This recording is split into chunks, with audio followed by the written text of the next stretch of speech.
নমস্কাৰ সকলোকে স্বাগতম জনাইছো মই তোমালোকৰ মাজত তিনিটা কোৱেশ্যন লৈ আহিছো এনেকুৱা কোৱেশ্যন তোমালোকে আসাম কম্পিটিটিভ এক্সামত প্ৰায় দেখা পোৱা হয় নাই এতিয়া এনেকুৱা কোৱেশ্যন যদি আমাক দিয়া থাকে তেতিয়াহ'লে আমি সেকেন্ডত কেনেদৰে সলভ কৰিব পাৰিম আমি চাওঁ আহা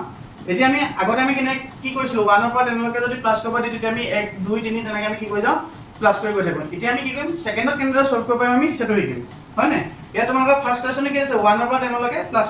কৰিব দিছে হয় এতিয়া আমি অন্য একো নকওঁ ইয়াত আমি লাষ্ট ডিজিটটো আমি কি কৰিম ধৰি ল'ম এটা লাষ্ট ডিজিট আমাৰ কিমান আছে 10 আছে 10 যদি তুমি আধা কৰি দিয়া অৰ্থাৎ তুমি যদি 10 ক আধা কৰা তেতিয়া আমি কিমান পাম 5 পাম 10 ৰ আধা কিমান 5 সেই 5 টো মই কি কৰিম লিখি ল'ম হৈ গ'ল নেক্সট আকৌ এই 5 টো তুমি কি কৰিবা আকৌ এবাৰ তুমি পাছত কি কৰিবা লিখি দিবা এইটো তোমালোকৰ আনসাৰ হৈ গ'ল নেক্সট তোমালোকে 2 নম্বৰ কোৱেশ্চনটো চাবা সেম তোমালোকে লাষ্টৰ ডিজিটটো তোমালোকে ধৰি ল'বা ইয়াত আমাৰ লাষ্টৰ ডিজিট কিমান আছে 100 আছে এটা 100 ক যদি আমি আধা কৰো 100 ৰ আধা কিমান 50 হলে এই 50 টো আকৌ তোমালোকে এবাৰ কি কৰিবা পাছত লিখি দিবা এটা হল তোমালোকৰ আনসাৰ হৈ গ'ল নেক্সট তোমালোকে 3 নম্বৰ কোৱেশ্চনটো কমেন্ট সেকশনত কমেন্ট কৰিবা আৰু যদি তোমালোকৰ এনেকুৱা ধুনীয়া ধুনীয়া যদি শৰ্ট ট্ৰিক যদি তোমালোকৰ লাগে তেতিয়াহ'লে মোৰ চেনেলটো সাবস্ক্ৰাইব কৰি থবা